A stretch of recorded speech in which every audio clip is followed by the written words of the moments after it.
At 10:19 p.m., the hallway is almost still. One lamp is still on, low enough that the shadows stay soft along the wall.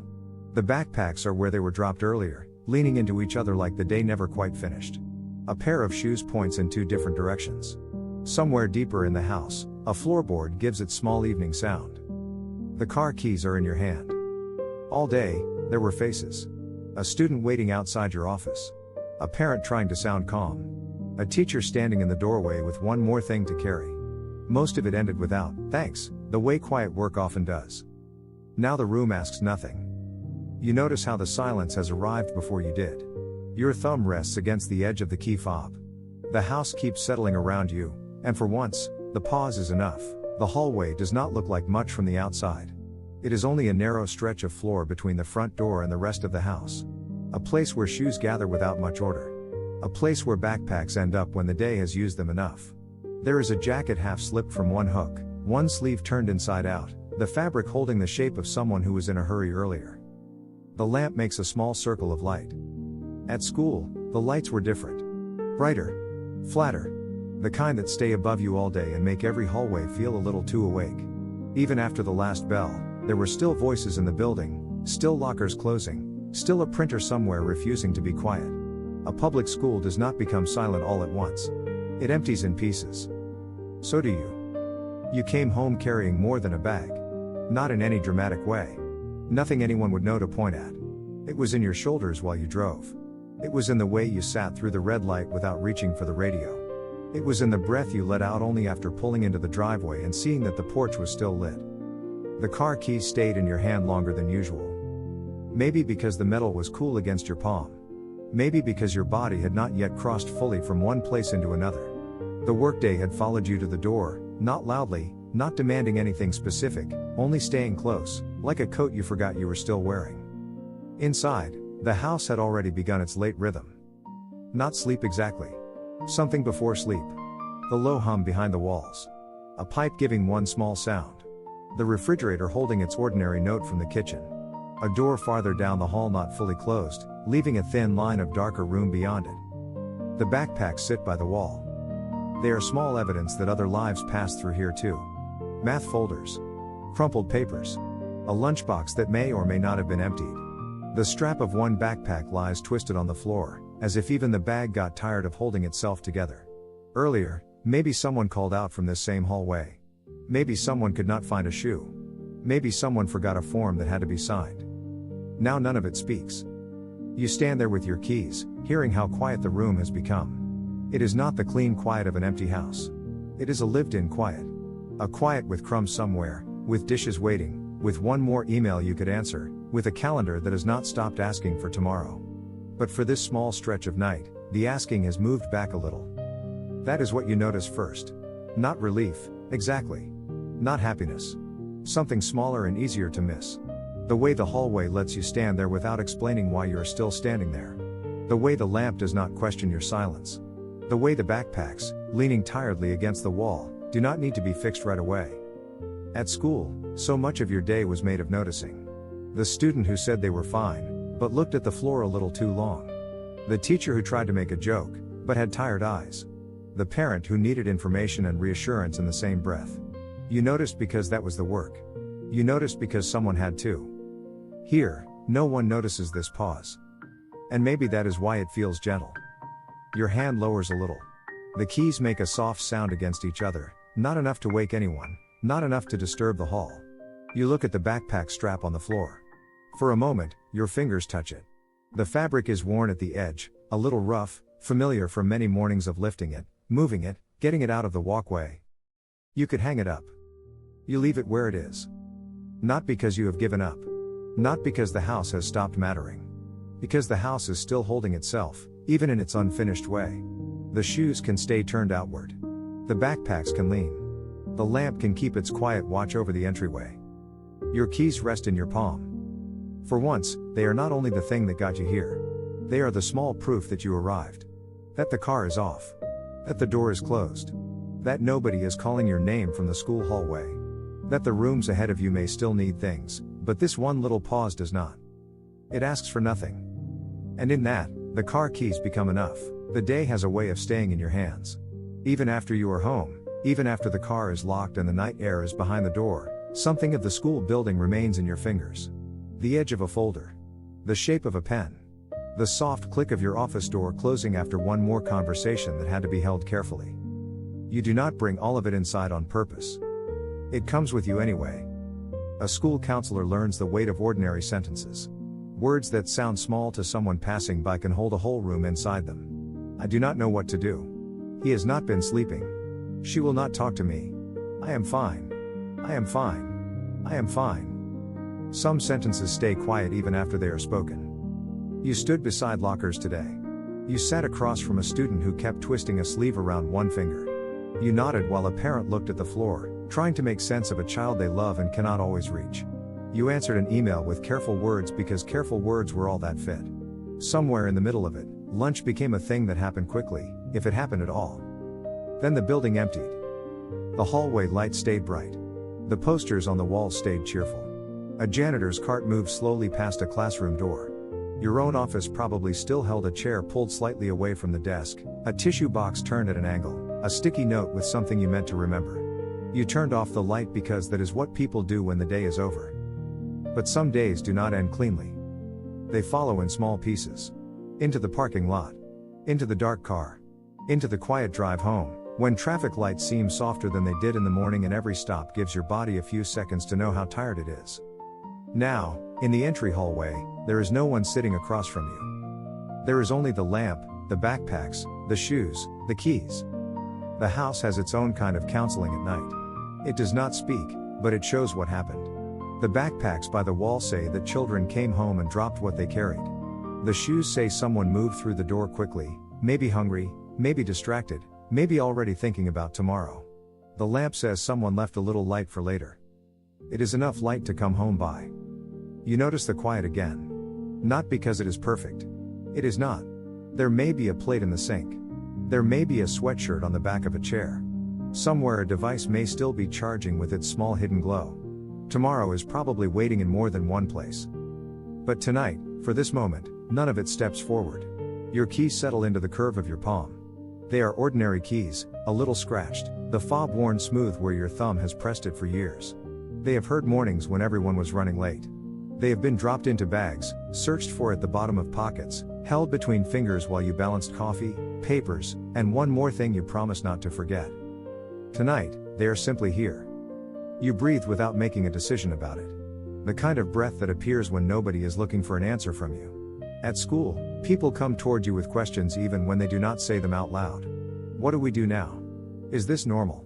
Can you help? Will this child be okay? Am I failing them? At home, the hallway has no question. That may be the quietest mercy of the evening. You look down at the backpack strap again. Your hand remembers almost moving it. It would take only a second. Lift it, tuck it aside, make the hallway look a little more finished. But the strap stays where it is, lying across the floor in the dim light, a small sign that the house has been lived in and not arranged for anyone's approval. No one is grading this room. No one is waiting for you to say the right thing. The car keys make one faint sound when your hand shifts. It is small, but it brings you back to yourself. Metal against metal. The kind of sound that would disappear inside a school day, swallowed by bells and footsteps and names called from the office. Here, it has room. Here, even a small sound can arrive fully. And maybe that is the pause. Not a large rest. Not a change in the life that waits for you. Just the hallway at 10:19, one lamp still on, the house settling around a person who has spent the day making room for others. The keys are still in your hand. For a little while, that is all they need to be. The quiet does not come all at once. It gathers slowly, the way a house does after a long day. First the voices lower. Then the cabinets stop opening and closing. Then the last footstep moves away from the hallway, and the rooms begin to hold their own weight again. By 10:19, even the small messes seem less urgent. The backpacks remain by the wall. They look different at night than they did in the morning. In the morning, they were part of motion. Zippers pulled too fast. Papers sliding out. A water bottle missing, then found under a chair. Someone asking where their homework went while the car waited outside and your hand searched for these same keys. Now they are still. One backpack leans forward a little, as if it fell asleep sitting up. Another rests flat against the baseboard, its strap twisted into a loose shape near your foot. The hallway is not cleaned up, not made ready, not arranged. It is simply here, carrying proof that the day happened. There is comfort in that. Not the bright kind. Not the kind anyone would name out loud. Only a small comfort, almost hidden, in seeing that life went on here while you were out there. Children came home. Shoes came off. Bags dropped. Someone passed through this little stretch of floor without thinking about how much care it takes to keep a household quietly moving. No one needed to thank the hallway. It held everything anyway. Maybe that is why the room feels familiar to you tonight. Not because it is easy, and not because it looks peaceful in the usual way. It feels familiar because so much of your own day was like this entryway. Full of things set down for a moment. Full of weight that had no clean place to go. At school, your office held its own kind of hallway. People came in carrying something. A worry. A question. A silence that needed a little room around it. Sometimes they stayed 10 minutes. Sometimes longer. Sometimes the most important part was not what they said, but the way their shoulders changed before they left. You watched for that. You watched for the smallest signs. A student finally looking up. A parent taking a slower breath. A teacher standing a little less tightly by the door. Most of those signs would not be written anywhere. They would not become a note of gratitude in your inbox. They would not appear in a meeting. But they happened. And now, standing in this hallway, you are near another small thing that happened. The room has become quiet. The house is still imperfect. The backpack strap is still on the floor. The keys are still resting in your hand. Nothing has been solved by this pause. Still, something has softened. You do not need to call it more than that. Your thumb moves over the key fob again. A worn place. A smooth little edge. It is strange how an object can become part of the body's memory. These keys have been in your hand in parking lots, in grocery store lines, outside the school building before sunrise, beside the car on afternoons when your mind was already somewhere else. They have opened the way home over and over. Tonight, they feel less like a tool and more like a small anchor. Something solid. Something simple. Something that does not ask you to have the right words. The hallway lets the silence stay plain. There is no need to make it mean too much. The lamp gives its soft light. The shoes keep their crooked line. The backpacks keep their tired shapes by the wall. Somewhere, the house gives a low sound, maybe the air moving through the vents, maybe the pipes cooling after the evening has passed through them. It is enough sound to know you are not alone. You touch the backpack strap again, lightly this time, not to move it, only to feel it. The fabric is familiar. A little rough. A little worn. It has been carried through classrooms, buses, sidewalks, maybe a cafeteria floor.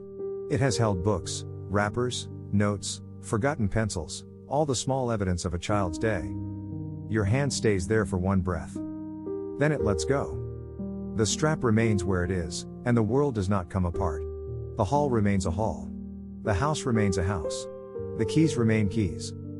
But in the pause no one notices, they become enough. After a while, the hallway begins to feel less like a place you are passing through and more like a small room of its own. Not a room anyone planned. Not a place with a chair, or a table, or a name people use. Just the narrow space between the door and the rest of the house, holding shoes, backpacks, a little dust near the baseboard, and one lamp keeping watch after everyone else has stopped moving through it. You are still standing there. The keys have warmed in your hand now. They no longer feel like metal from outside. They have taken on the temperature of your palm, the way ordinary things do when you hold them without thinking. The ring presses lightly against one finger. The fob rests where your thumb keeps finding it. Nothing about this looks important. That may be part of why it reaches you. So much of the day asked you to understand what was underneath. A student's silence.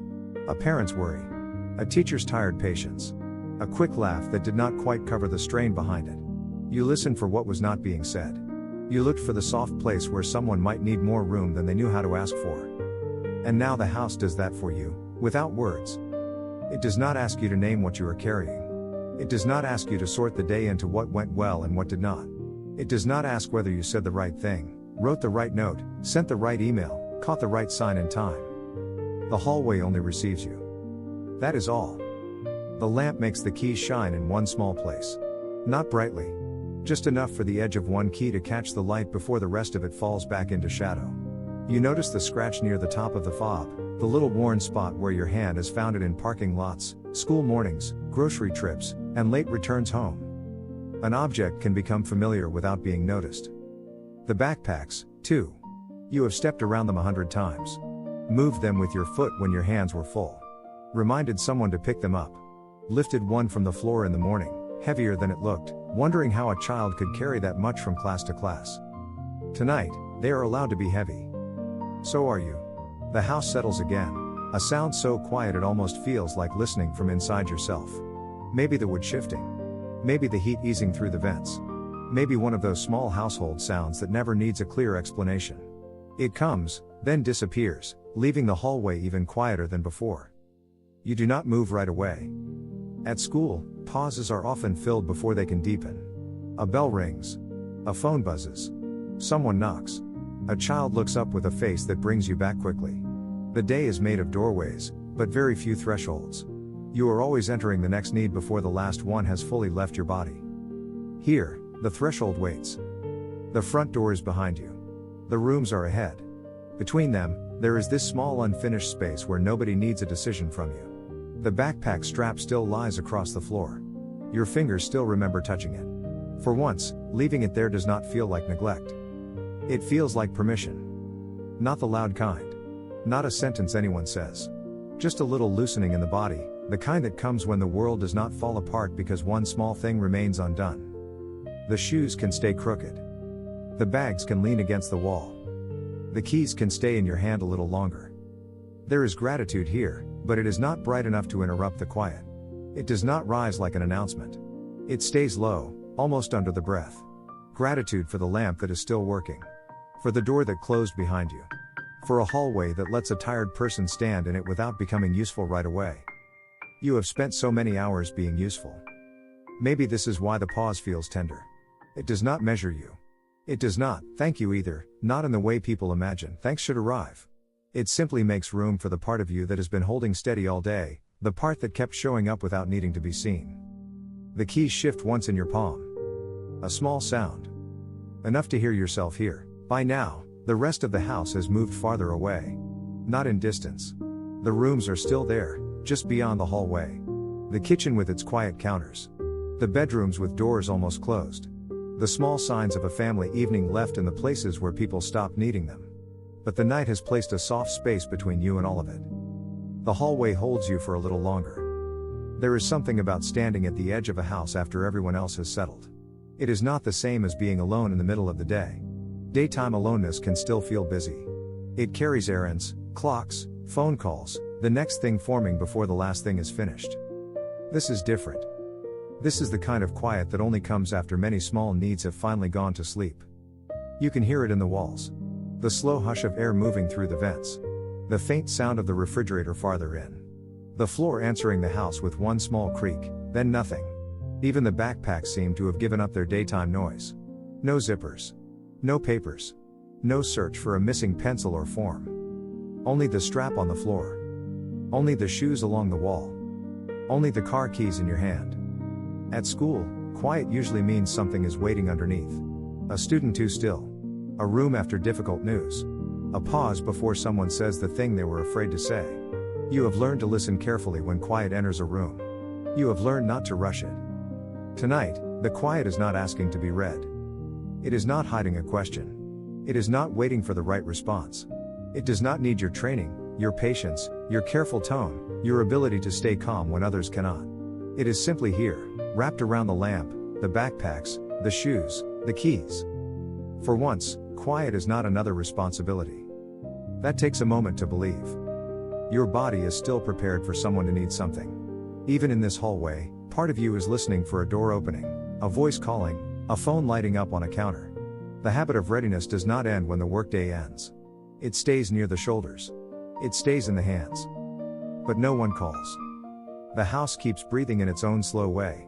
Your fingers loosen around the keys. Not enough to drop them. Just enough for the ring to shift and rest differently against your skin. The small metal sound returns, softer this time, almost like the house has accepted it as part of the night. You look once more at the backpacks. Earlier, they might have felt like one more thing to fix. One more reminder that tomorrow has already begun gathering its pieces. But under the lamp, they seem less like clutter and more like evidence.